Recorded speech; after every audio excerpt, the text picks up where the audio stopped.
This is TechStrong TV. Hey there, everybody. Welcome back to Chicago to KubeCon 2023. We are on day 2 of our live streaming on TechStrong TV across all of our sites, DevOps.com, Security Boulevard, TechStrong.tv, and Cloud Native Now. So we've got more great interviews. Alan's just finished a couple, and I'm teed up now with Amit Govrin. Nice to meet you. Very nice to meet you. And you are with, say the name? KubeCon KubeCon AI. Okay. That's a lot of syllables there, but okay. I'm just kidding. We do this on purpose to confuse. You know what? Once you hear it, it's unique, right? You remember those. 100%. Exactly. Okay, so I know you talked with us before, and we've talked about IDPs, and it's a really kind of fast-growing area, right? Everybody's focused Absolutely. on how do we help developers, platform engineers, the people all working together to kind of make lives easier, self-service, that kind of thing, portals and all of that. I know you had some announcements recently. Talk about that, but maybe kind of set it up of what you all do and why that's a little different. Sure. I think maybe to take one step back, one of the things that I think a lot of companies in the industry, including ourselves, are doing is how do you create a better exchange between the developers and the DevOps, the operators on one side, developers on the other hand, where you have the golden path towards productivity. IDPs, internal developer platforms, have been known, Backstage being kind of the primary leader in this space, to unlock a lot of productivity.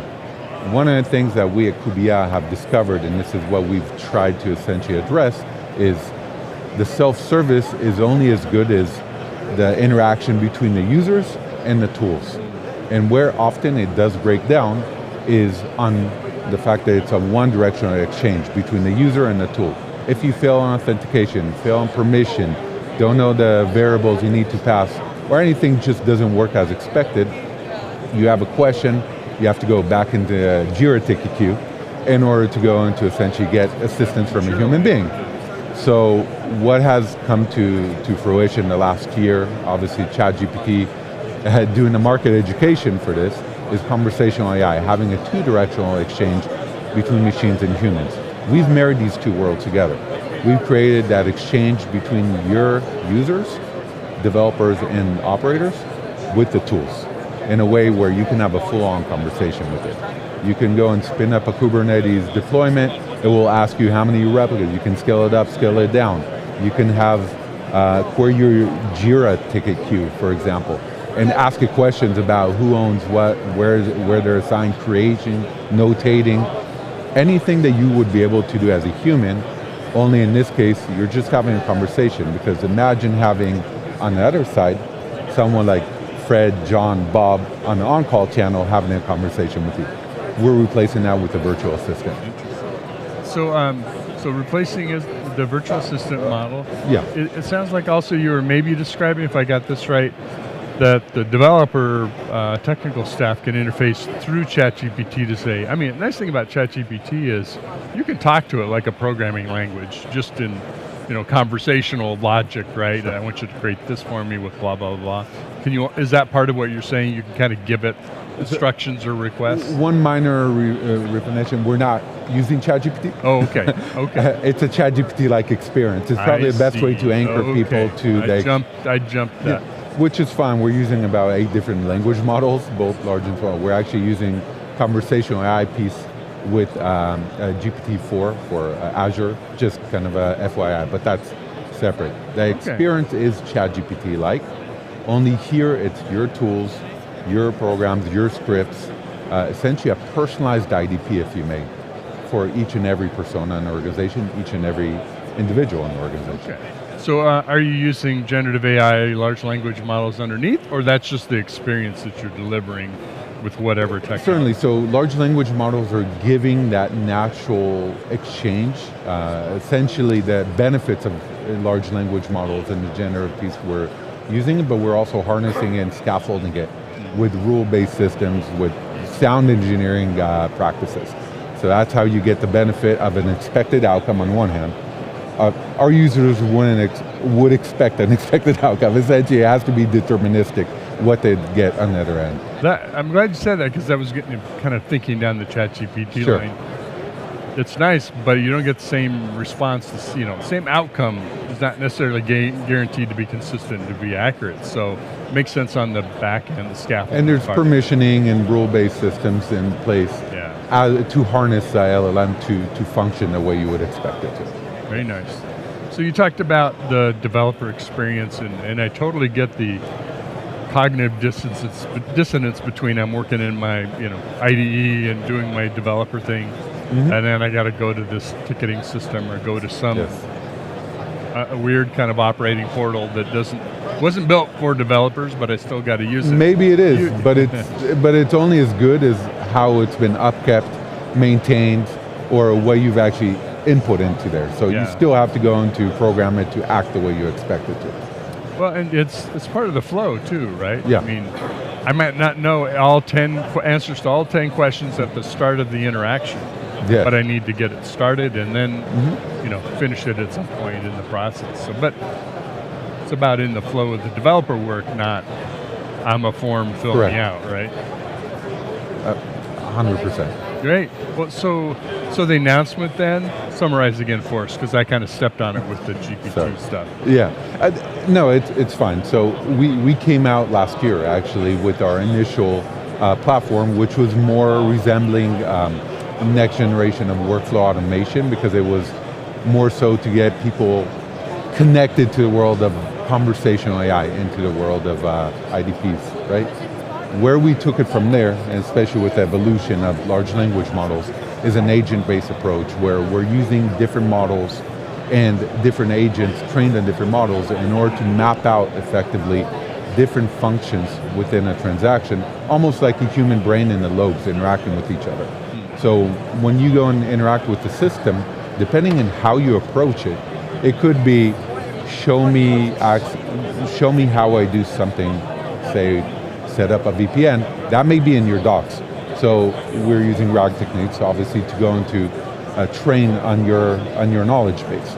But if you're going to go and run a query against a data source or a database, or maybe show me all my JIRA tickets for a current sprint for a certain, that's a different language model that's interacting with you. And then if you're going to go and create a Terraform, create a Kubernetes deployment, destroy Terraform, that's an action base that's also needing to go into verify permissions. We're using Open Policy Agent.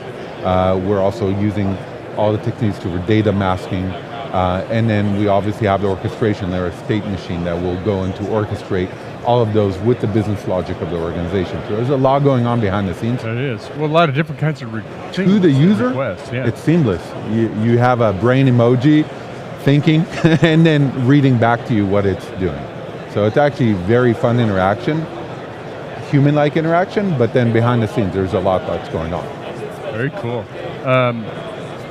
Do you integrate it all with IDEs and kind of go that far with it, or is it a kind of separate? Users can integrate with their IDs. They can go and plug in. We have a SDK, and it's all open API based. So essentially, you can connect to any tool. I think it's really nice and important because, well, one, it's right there, handy, Yes. And also, if you're delivering any information that you can kind of deliver in the way that code looks like, or structured, or autofill, or you can kind of mimic the behaviors of what you do in an IDE that very natural. So I don't have to go look up an API for what that call is. It's right there. Or I don't have to go look up what that thing's called on my request. It's right there. Agreed. So I think maybe the one call out I would love to make is people are thinking about the Copilot approach or ChatGPT approach as a code completion tool. What we're doing is we're doing an operations completion tool. Essentially, all of the next step, what would you do, how would you deploy the code, run your CI, CDs, right, and maintain it for day two operations. So that's kind of where you can think about us filling that gap. Okay, interesting. Well, so congratulations on the announcement. That's fantastic. And every time you come, you've got new and progress and things happening. I'm curious, maybe you've talked to Alan about this, or Mike, sort of your backstory. You're CEO, founder of the company, right? How did you get going down this path? Was it I was doing this at a big company and this is like a huge need, I'm going to go fill it? It's a great question. So the first time we came on, it was myself and my co-founder, he himself is an operator who built a self-service platform for his platform team in his previous company at Bluevine. And I came from AWS, where I was managing partnerships for all the DevOps and DevSecOps tier 1 players. So I saw where they were possibly struggling with some of this self-service, and where I was in the middle trying to assist them. And that's kind of where the thesis on the business side, which is this is a much larger problem, and how we've actually solved this ourselves, kind of came together. Interesting. Talk a little bit about your experience in the partnership side of it. Has that come to fruition as an important part of the business? I would imagine when you're integrating with lots of things, this is just look up the API and do it, right? You want to build relationships, partnerships with So we have a very strong ecosystem of partners really looking to have the conversation I experienced, essentially that assistant experience on top of their platform. And right now we're letting into queue a few of the strategic ones that we feel that we can both have a strong alignment with, but also maintain. As we grow our team, we're going to have a much larger ecosystem. We already have probably 10, 15 very strong players in the industry who want to have a partnership in place. So I feel it's only going to grow from that point. Good. I mean, you already know this. I learned that lesson on one of the products I worked on, where you didn't design it with you were going to have a partner ecosystem in mind. You get to a point like, okay, we can't do what we want to do. We got to go back and add that in. Yeah. So having that perspective up front, if that's a place you're going to want to go at some point in the life cycle. Yeah, our ecosystem, that's exactly it. Our ecosystem is built to be two-way conversation with all tools. So if our customers are asking for it, there's no reason why the vendor on the other side wouldn't have a stronger alignment. So we can have a better user experience for both sides. I'm curious, so do you sell to the engineering development kind of community? Do you sell more to the platform engineering, operational, DevOps tool kind of folks? Where do you tend to focus? I would say usually that decision is made jointly. The platform teams typically have to have a handshake with the engineering managers. So whether it's an engineering manager taking us to the platform team taking us to the engineering manager, typically we see both sides involved, at least validating this. But the easiest way to get started is really with platform teams, because they're the power users typically of the system. They're the ones creating and scaffolding and configurations of the system, so it's easiest for them to get started, test it internally on themselves, and very easily we usually see that they roll it out to the rest of the engineering team. And they already have a good idea of what kind of requests come their way. Precisely. Would make that easier for people. Otherwise, the other way around would be, let me go and bring in the platform team. So it's a more direct approach. That makes sense.